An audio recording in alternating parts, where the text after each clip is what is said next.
Je l'ai empoisonné ce matin-là, non par une bouffée de rage aveugle, mais par un serment gravé dans les abysses de mon âme, un serment que personne n'aurait dû déterrer. L'enfant que j'enseignais, avec ses yeux verts perçants et son sourire qui masquait déjà les fissures d'un monde en ruine, riait aux éclats dans la cour de récréation de l'école de Lyon, ignorant que son père gisait raide sur les draps froissés de notre appartement haussmannien, le cyanure coulant encore de ses lèvres comme une larme tardive. Et moi, Claire Duval, la professeure modèle que tout le quartier enviait, j'avais franchi le Rubicon non pour la vengeance gratuite, mais parce qu'un message jauni, glissé entre les pages d'un carnet oublié, avait révélé que Pierre m'avait volé 10 ans de liberté. Et pire, qu'il avait fait de moi l'ombre de la femme que j'étais. Les rues de Lyon s'étiraient sous un ciel de plomb ce septembre-là, comme si la ville elle-même pressentait le poison qui rampait dans mes veines. J'avais 42 ans, un appartement modeste dans le vieux Lyon où les ombres des traboules dansaient la nuit comme des fantômes ricanants, et un poste d'enseignante au lycée Saint-Exupéry, là où les gosses des beaux quartiers venaient se frotter à la réalité sans jamais vraiment la toucher. Antoine était arrivé en septembre, transféré d'une école privée de Paris après un scandale. On chuchotait des bagarres, des vols, des nuits passées dans les commissariats. Son père, Pierre Laurent, l'avait accompagné pour l'inscription. Grand, charismatique, avec ce sourire en coin qui faisait fondre les mères célibataires et agacer les pères jaloux. Il m'avait serré la main, ses doigts chauds et assurés enveloppant les miens un instant de trop, et j'avais senti un frisson, pas d'attirance, non, mais d'une reconnaissance fugace, comme un écho d'un cauchemar ancien. « Il est difficile, Madame Duval », avait-il dit d'une voix suave, avec cet accent parisien qui suinte l'arrogance. « Mais vous avez la réputation de redresser les pires cas. » J'avais hoché la tête, professionnel, ignorant que ce difficile masquait un abîme. Antoine, 12 ans, cheveux noirs en bataille, regard qui défiait le monde comme s'il en portait déjà le poids sur ses épaules frêles. En classe, il dessinait des cartes au trésor tachées de sang imaginaire, refusait de lever la main, et une fois, il avait lancé un compas à travers la vitre, manquant de peu un pigeon sur le rebord. Les collègues ricanaient, fils de riches en crise d'identité. Moi, je voyais autre chose, une rage contenue, une solitude qui hurlait en silence. Les premières semaines passèrent en routine. Correction tardive sous la lampe de mon bureau, café tiède avalé à la va-vite dans les cafés de la place Bellecour, où les serveurs me connaissaient par mon prénom et mes habitudes mélancoliques. Pierre réapparaissait sporadiquement. Appel pour discuter des progrès, invitation à dîner pour remercier. J'acceptais une fois, par courtoisie, dans un bistrot du quartier Saint-Jean, où les murs suintaient d'histoire et de vin rouge. Il parla de son divorce, de sa carrière en finance à Paris, de comment Lyon lui rappelait les veines d'une maîtresse oubliée. Ces mots glissaient comme du velours empoisonné. Je bus du bout des lèvres, sentant un malaise grandir. Pourquoi cet homme, que je n'avais jamais rencontré avant, me fixait-il comme s'il lisait un chapitre secret de mon passé? Ce fut un soir de pluie, rentrant d'une réunion parents-professeurs, que je tombai sur le carnet. Il traînait au fond d'une caisse, sous des piles de vieux bulletins et de photos jaunies. Un reliquat de mon déménagement 10 ans plus tôt, quand j'avais fui Paris pour cette ville aux collines douces et aux rivières traîtresses. Le cuir craquelé, les pages gonflées par l'humidité, et au milieu, coincé entre deux feuillets, un bout de papier plié, jauni comme un aveu trop longtemps étouffé. Je l'ouvris sous la lumière crue de ma lampe de chevet, et les mots dansèrent devant mes yeux. « Claire, si tu lis ceci, c'est que le plan a marché. Tu porteras le blâme pour le cambriolage de la galerie. J'ai tout arrangé. Pars à Lyon, recommence. Ne me cherche pas. Pierre. » Mon cœur s'arrêta. Pierre. Le Pierre de ma jeunesse, celui qui m'avait aimé, ou feinte l'aimer, dans les mansardes enfumées du quartier latin. 22 ans, étudiant en art à la Sorbonne, nous avions volé des toiles de la galerie où il travaillait, un coup monté pour financer nos rêves fous, une vie d'artiste libre, loin des chaînes familiales. Mais il m'avait trahi, glissé les bijoux volés dans mon sac, alerté les flics anonymement, et filé avec l'assurance vie de son oncle, me laissant pourrir en tôle pour 3 ans. J'avais plaidé coupable pour le protéger, idiote amoureuse, gavant les juges de mensonges sur ma solitude désespérée. Sorti, j'avais effacé son nom de ma mémoire, enterré le carnet avec les regrets, et reconstruit à Lyon, diplôme, poste stable, une vie grise mais honorable. Et maintenant, ce fantôme réapparaissait, père d'un élève, avec le même sourire carnassier. Le message n'était pas daté, mais je reconnus l'écriture, ses boucles serrées, comme des nœuds coulants. Il savait. Il avait toujours su que je survivrais, que je me tairais par fierté. Mais Antoine, était-ce une coïncidence cruelle, ou un nouveau piège? Je relus le papier jusqu'à l'usure, les larmes brouillant l'encre. La trahison n'était pas seulement du passé. Elle suintait dans mon présent, empoisonnant chaque regard que je posais sur cet enfant rebelle. Les jours suivants furent un tourbillon. En classe, Antoine me défiait plus ouvertement. Devoir non rendu, murmure aux camarades sur la vieille prof coincée. Pierre appelait, sa voix chaude filtrant à travers le combiné. Il a besoin de structure, Claire. Comme nous autrefois, non? Avait-il dit « nous » ? Un lapsus? Je raccrochais, le cœur cognant, et passais des nuits à fouiller mes souvenirs. Oui, nous avions parlé d'enfants, un jour, sous les platanes de la Seine, des gosses aux yeux verts, comme les siens. Antoine avait 12 ans. 10 ans depuis la prison. Les calculs tournaient en boucle. 9 mois de grossesse possible, un abandon discret pendant ma détention. Était-ce possible? Pierre, ce serpent, avait-il osé me voler mon propre sang? Je commençais à observer Antoine différemment. Ses tics, la façon dont il mâchonnait son stylo quand il mentait, comme je le faisais enfant. Lors d'une retenue, je le coinçai. « Pourquoi tu me hais autant, Antoine? Qu'est-ce que je t'ai fait ?» Il ricana, mais ses yeux s'embuèrent. « Rien. C'est papa qui dit que les profs comme vous ruinent tout. » Papa. Le mot claqua comme un fouet. Je le renvoyai chez lui, mais pas avant d'avoir glissé dans son sac un vieux Polaroid de Pierre et moi, enlacés à 20 ans. Demande-lui qui je suis vraiment. La réponse vint 2 jours plus tard, par un appel nocturne. Pierre, furieux, « Qu'est-ce que tu fous, Claire? Tu veux tout détruire ?»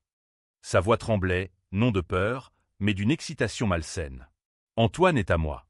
Oublie le passé. » Oublier? J'éclatai d'un rire amer, le premier depuis des lustres. « Tu m'as volé 3 ans de vie, Pierre. Et si c'est mon fils, tu m'as volé plus. » Silence. Puis, « Viens à Paris. On en parle. Vendredi. Chez moi. » C'était un piège, je le sentais, l'odeur de la trahison, comme le musc de son aftershave. Mais j'irai. Pour la vérité. Pour le sang qui coulait peut-être entre nous 3. Le train pour Paris filait sous la pluie, les lumières de la Bourgogne se brouillant comme mes pensées. J'avais empaqueté le carnet, le message, et un flacon de somnifère acheté en pharmacie, pour les insomnies. Avais-je menti au pharmacien? Pas pour tuer, pas encore. Juste pour maîtriser le chaos. L'appartement de Pierre, dans le Marais, était un mausolée de luxe, tableau volé. Je reconnus un monnaie mineur, fruit de nos larcins passés, et photo d'Antoine, souriant sur des yachts en Méditerranée. Il m'accueillit en robe de chambre de soie, un verre de cognac à la main. « Tu as changé, Claire. Plus. Dur. » Nous parlâmes des heures, de la prison, où j'avais appris à tailler des cuirs en atelier surpeuplé, de sa ascension, deals financiers gris dans les couloirs de la bourse, d'Antoine, un accident avec une ex, rien de plus. Mais ses yeux fuyaient. Quand je sortis le Polaroid, il pâlit. C'était il y a une éternité. Laisse tomber. Je ne tombais pas. Au contraire, je plongeais. Dis-moi la vérité sur l'enfant. Il rit, un son creux. Et si je te disais que tu n'es qu'une ombre dans sa vie? Que j'ai tout effacé de toi? Les mots me giflèrent. Mais alors, il commit l'erreur. Il avoua, mi-souffle, mi-mensonge. Tu étais enceinte quand ils t'ont arrêté. J'ai tout géré. Avortement discret, adoption fermée. Pour ton bien. Avortement. Le mot explosa en moi comme une grenade. Pas d'adoption, un mensonge pour me briser. Antoine était le mien, arraché par ce monstre. Je feignis la faiblesse, bus son cognac, et quand il s'approcha pour consoler, je versai les pilules dans son verre suivant. À nos fantômes, toast et jeu.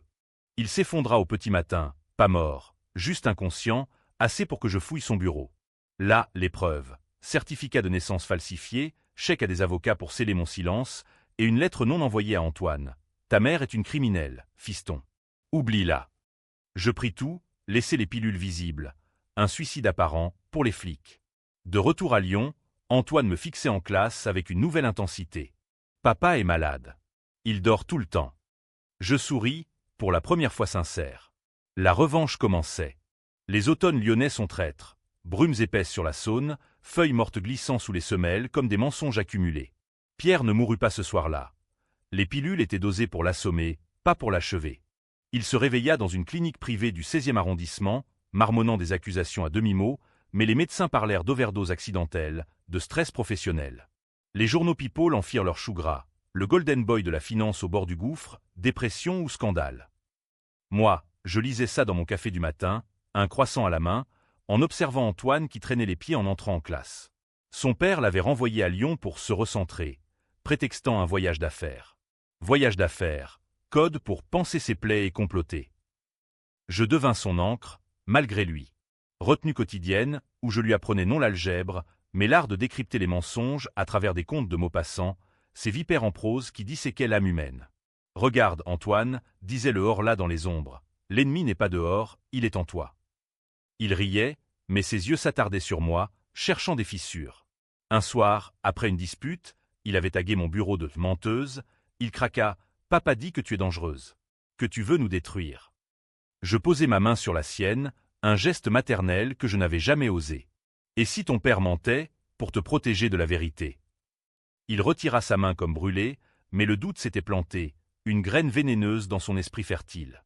Pierre revint à la charge par mail, des messages cryptés depuis un compte anonyme. « Tu crois que c'est fini ? J'ai des amis au placé. Un mot, et ton passé ressurgit. La tôle, les toiles volées. Antoine apprendra qui tu es, une voleuse, une putain d'art en cavale. » Je riais seul dans ma cuisine, le gazinière crachotant comme un complice. Il l'ignorait, mais j'avais déjà tout prévu. Des nuits entières passées à contacter d'anciens codétenus, des hackers de la banlieue, qui pour un billet fouillaient les serveurs de sa banque. Les preuves affluaient, fraude fiscale, pot de vin à des politiques lyonnais pour des contrats immobiliers véreux. Pierre n'était pas un serpent. C'était un hydre, régénérant ses têtes à chaque coup. Mais la trahison la plus profonde vint d'Antoine lui-même. Un après-midi, je le surpris dans mon bureau, fouillant mes tiroirs. Le carnet était ouvert, le message exposé. « C'est toi, la voleuse dont papa parle ?» Sa voix chevrotait, entre accusation et supplication. Je fermai la porte doucement, le monde extérieur s'effaçant. « Oui, mon chéri. Et ton père m'a trahi pour te donner cette vie de luxe. Il m'a volé toi. » Les mots sortirent comme un vomissement, la naissance secrète, l'avortement fin, les années où j'avais pleuré un fantôme sans nom. Il pleura, secoué de sanglots qui ressemblaient aux miens d'autrefois. Nous nous embrassâmes alors, maladroitement, mère et fils dans une église laïque de mensonges accumulés. « Je te hais pour ça », murmura-t-il contre mon épaule. « Mais je t'aime aussi. » Ce fut le pivot.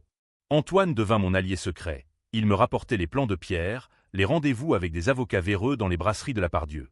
En échange, je lui enseignais la vengeance, pas la violence brute, mais l'art français de la perfidie, inspiré des duels masqués de Dumas. Nous fabriquions des faux mets, insinuant des rumeurs sur les dettes de Pierre auprès de ses investisseurs. Lyon bruissait déjà, Laurent est fini, il joue au dé avec l'argent des autres. Pierre paniquait. Ses appels se faisaient suppliants. « Reviens, Claire. On peut partager la garde d'Antoine. » Une famille, enfin. Une famille. Le mot me donnait la nausée. Il l'avait détruite avant même qu'elle naisse. Le premier coup porta en novembre, lors d'une soirée caritative au Palais des Congrès. Pierre y paradait, costume sur mesure, entouré de ses hyènes en smoking qui passaient pour l'élite lyonnaise. J'y allais incognito, robe noire moulante qui masquait mes cicatrices intérieures, Antoine à mon bras comme un neveu distant. Il porta un toast à Pierre Laurent, l'homme qui donne tout pour sa famille. Les rires fusèrent, mais sous la table, mon pied effleura le sien, signal. Il avait glissé dans le verre de son père un laxatif puissant, assez pour le ridiculiser devant les caméras.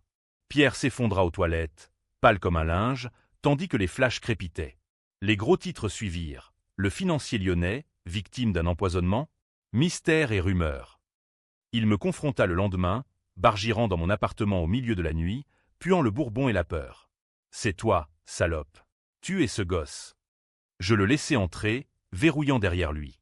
La pièce était sombre, éclairée seulement par une bougie vacillante, atmosphère de confession, comme dans un roman de Zola. « Assieds-toi, Pierre.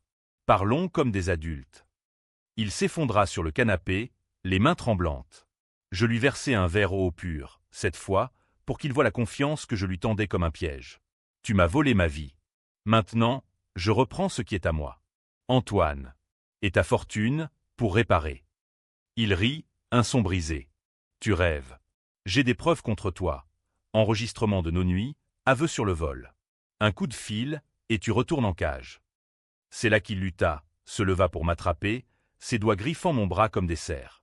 Je me débattis, attrapai le tisonnier de la cheminée, un réflexe primal, nourri par 10 ans de rage contenue.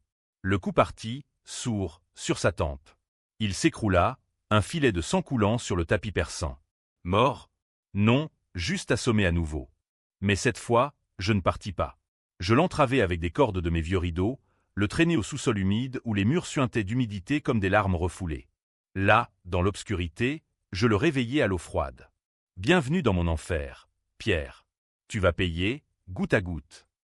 Les jours suivants furent un balai macabre. Pierre, enchaîné dans ma cave improvisée, un cagibi sous l'escalier, insonorisé par des cartons de livres, suppliait entre deux crises de rage.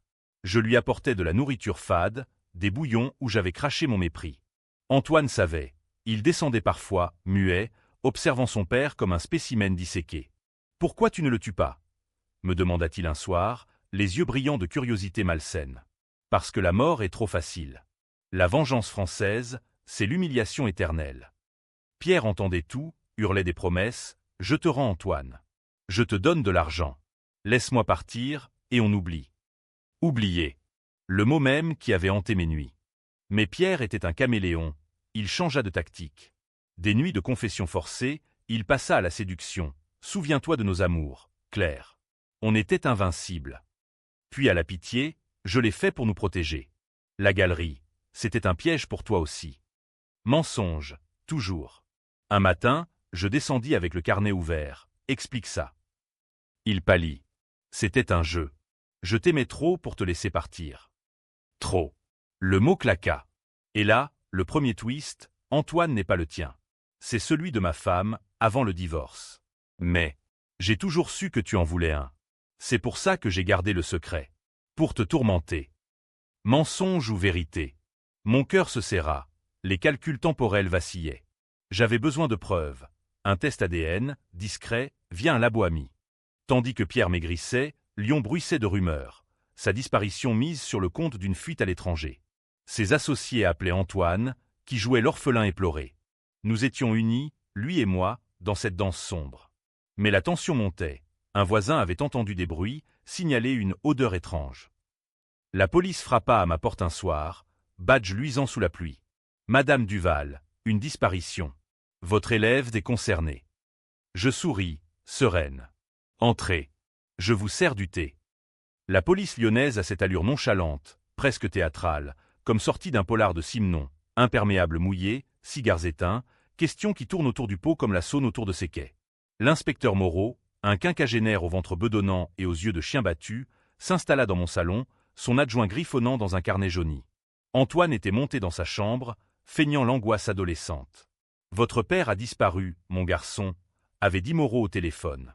Moi, je versais le thé, camomille, apaisante, avec une pointe de sédatif pour l'officier trop curieux. Pierre Laurent, un homme instable, inspecteur. Les finances, ça rend parano. Ils fouillèrent poliment, cuisine impeccable, bureau ordonné, pas une trace de sang sur le tapis récuré à l'acide. Mais Moreau s'attarda sur le carnet, ouvert sur la table basse. Un souvenir. Je haussai les épaules, voix veloutée, un reliquat de jeunesse. Des amours perdus. Il hocha la tête, mais ses yeux s'attardèrent. Et ce message? Secret, hein? Je ris, un son clair comme une clochette empoisonnée. Poésie, inspecteur. Les artistes sont dramatiques. Ils partirent sans menottes, mais avec une promesse, on reviendra. Gardez l'œil sur le gamin. Cette visite catalysa tout. Pierre, en bas, entendit les voix étouffées et paniqua. Quand je descendis, il crachait du sang, les lèvres gercées. Ils savent? Tu les as appelés? Je m'accroupis, essuyant son front d'un chiffon froid. Non, mon amour. Mais tu vas les aider à mentir.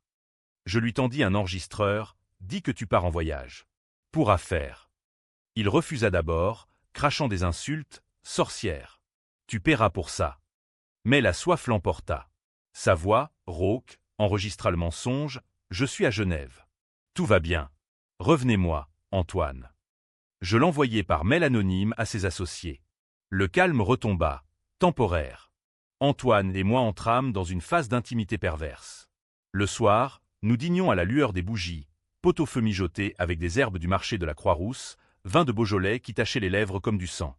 Il me racontait son enfance, les yachts, les nounous, mais aussi les absences de Pierre, les cris de l'ex-femme qui hurlait « voleur » dans les couloirs. « Tu es meilleur que lui », me dit-il un soir, posant sa tête sur mon épaule. Mère, amante de l'ombre, la ligne se brouillait, et je la laissais floue, car la vengeance exige des sacrifices. Nous planifions, vider les comptes de Pierre via des transferts codés, falsifiés par mon hacker. Des millions glissèrent vers des associations, orphelinat de banlieue, clinique pour ex-détenus. Ironie française, l'argent du traître pour racheter des âmes brisées. Mais Pierre lutta, ce bâtard rusé. Un jour, je trouvai le cagibi vide, chaîne sciée par un bout de verre qu'il avait planqué. Il avait rampé jusqu'au téléphone fixe du rez-de-chaussée, composé un numéro, sa sœur, une avocate parisienne. Claire me retient prisonnier. ADN pour Antoine, elle croit qu'il est à elle. Aidez-moi. La ligne coupa, il s'était évanoui de faiblesse. Je le traînai de nouveau, plus serré cette fois, avec des menottes policières achetées au marché noir. Tu n'apprends pas, Pierre. La trahison, c'est ton sang. Il pleura alors, vraiment, j'avais peur. De toi, de nous. Tu étais trop forte. J'ai dû te briser. Aveu ou manipulation. Ses yeux vers qu'Antoine avait hérité, imploraient. Le test ADN arriva par colis discret, salive prélevée pendant son sommeil, la mienne piquée à la clinique. Résultat, 99,9% de correspondance. Antoine était mien. Pierre avait menti sur l'avortement. Il avait accouché en secret, élevé l'enfant comme trophée, pour me narguer dans l'ombre. La joie fut brève, empoisonnée par la rage. Je descendis montrer le papier, « Regarde ce que tu as volé ». Il hurla, « Tue-moi ». Finiant. Non. Pas encore. La vengeance culminait. J'organisai une réunion de famille, dans le cagibi, Antoine inclus. Le garçon pâlit en voyant son père enchaîné. « Maman » murmura-t-il. Pierre ricana, « Écoute-le, fiston. Elle t'a enlevé à moi. » Une folle. Antoine recula, déchiré. Mais, il m'a menti aussi. C'est là que Pierre lâcha la bombe, pour nous briser tous. Antoine, ta mère biologique, la vraie, avant Claire, s'est suicidée à cause d'elle.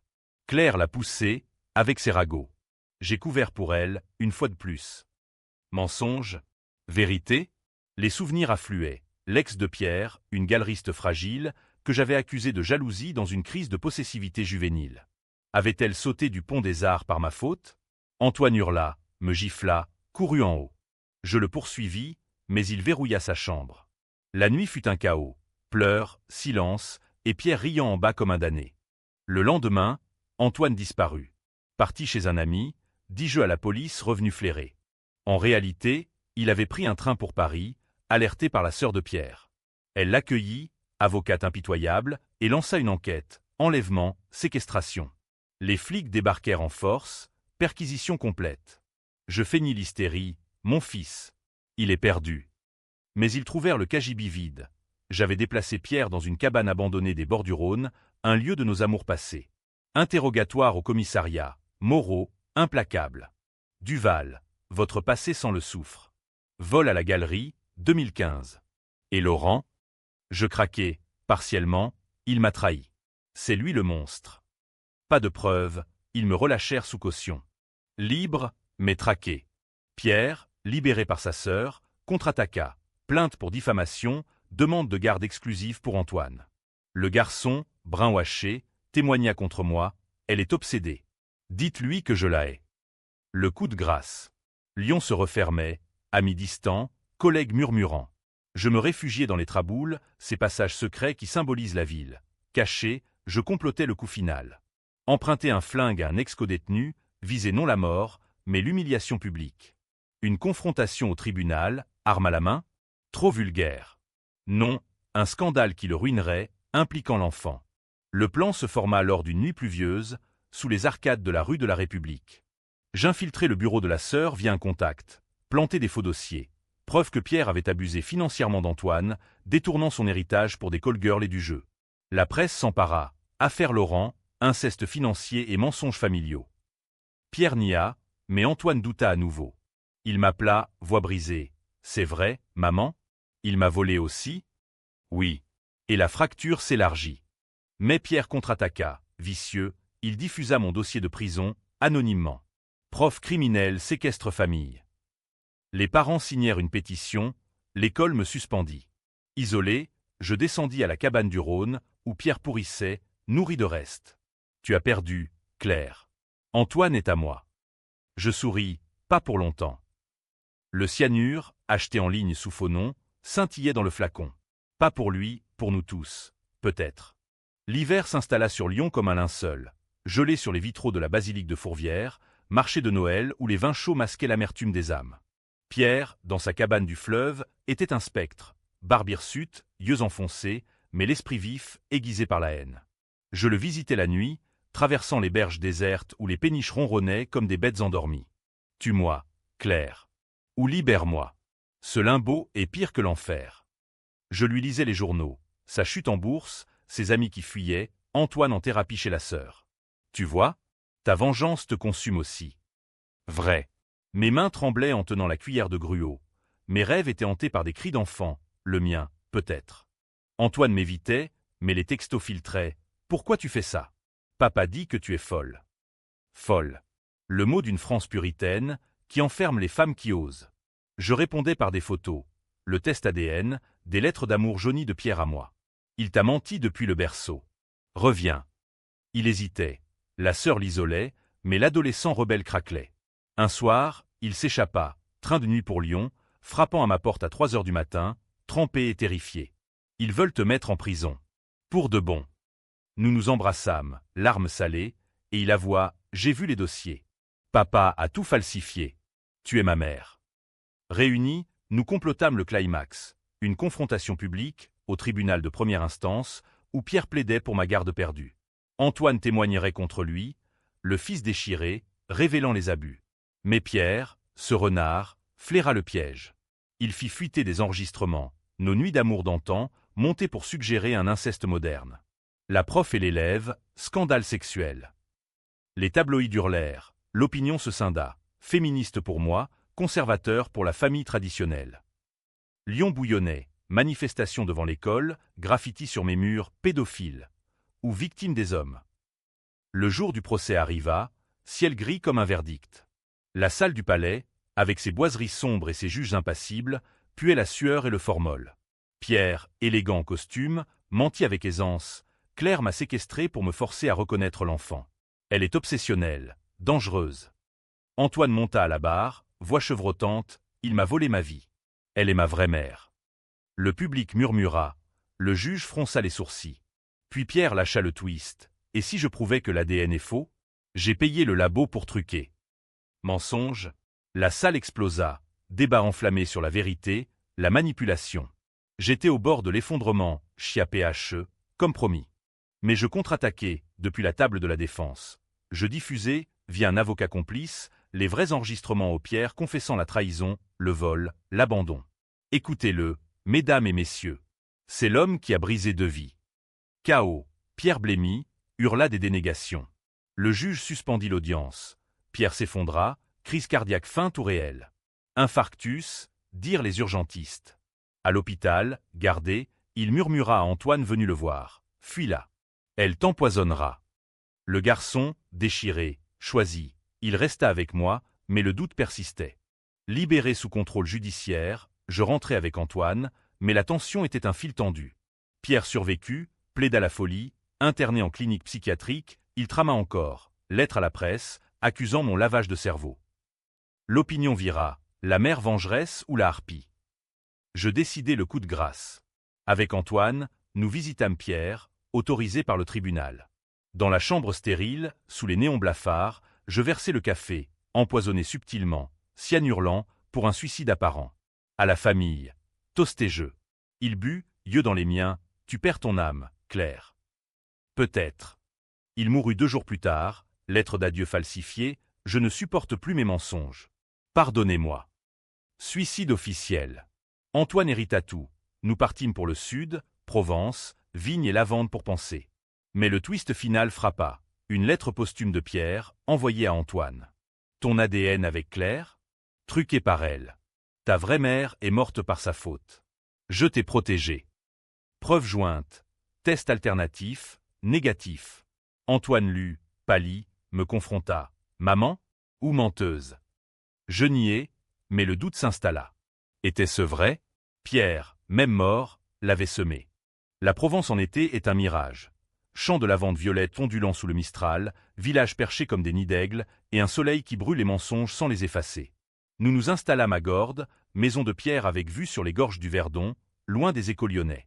Antoine, 13 ans maintenant, grandissait en silence. Il peignait, comme moi autrefois, des toiles sombres de familles fracturées. J'enseignais à distance, cours en ligne pour des exilés comme nous, et les nuits, nous dînions sur la terrasse, ratatouille et rosé frais, parlant de tout sauf du fantôme. Mais la lettre de Pierre planait, un corbeau invisible. Antoine la relisait en secret. Je le surprenais, yeux rougis. C'est faux, mon cœur. Ton père mentait jusqu'au bout. Il hochait la tête, mais ses étreintes se faisaient rares. La vengeance triomphait, fortune sécurisée, non blanchie par les médias repentants, mais à quel prix? Les cauchemars revenaient, Pierre enchaîné, riant, l'ex-femme sautant du pont, mon reflet dans la Seine. Étais-je la victime ou le monstre qu'il avait créé? L'opinion nationale débattait encore. Forum en ligne Chiaffé, Claire Vengeresse versus Justice pour Pierre. Certains me voyaient héroïne féministe, brisant les chaînes patriarcales. D'autres, empoisonneuse calculatrice, sacrifiant un innocent pour son ego. Un automne, Antoine commanda son propre test ADN, discret, via un labo marseillais. Résultat, ambigu. 48% de correspondance. Demi-frère? Cousin? Le doute s'amplifia. Il fouilla mes affaires, trouva le carnet original, date ne collant pas parfaitement. « Tu m'as menti », hurla-t-il un soir, orage sur les collines.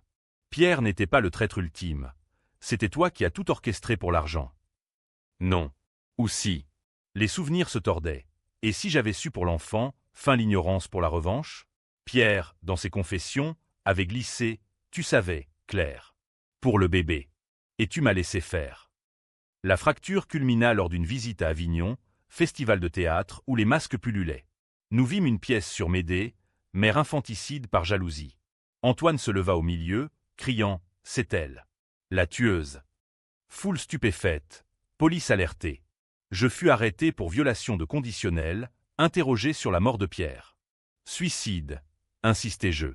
Mais Antoine témoigna, elle l'a tué. Et moi, je ne sais plus qui je suis. Le twist final, son ADN confirma, pas mon fils. Pierre avait eu raison. L'ex était la mère, morte par ma faute indirecte, un ragot qui l'avait poussé au désespoir. J'avais inventé le lien pour justifier la haine, un délire auto-alimenté. Au procès d'Avignon, sous les remparts médiévaux, je plaidais coupable, pas du meurtre, preuve manquante, mais de manipulation. J'ai vengé un fantôme, mesdames et messieurs, et créé un nouveau. Sentence, 10 ans, comme autrefois. Antoine, hébergé par la sœur, refusa de me voir. Dernière lettre, tu m'as donné une famille, puis tu l'as brûlée. Adieu, maman. En cellule, sous le ciel provençal voilé par les barreaux, je relis le carnet.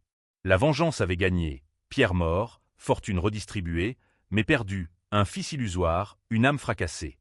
Était-ce justice ou folie? Les lectrices débattront, héroïne brisée par le patriarcat ou vipère autodestructrice. Moi, Claire Duval, je souris dans l'ombre. Car en France, la vraie revanche est éternelle. Elle hante, elle divise, elle survit.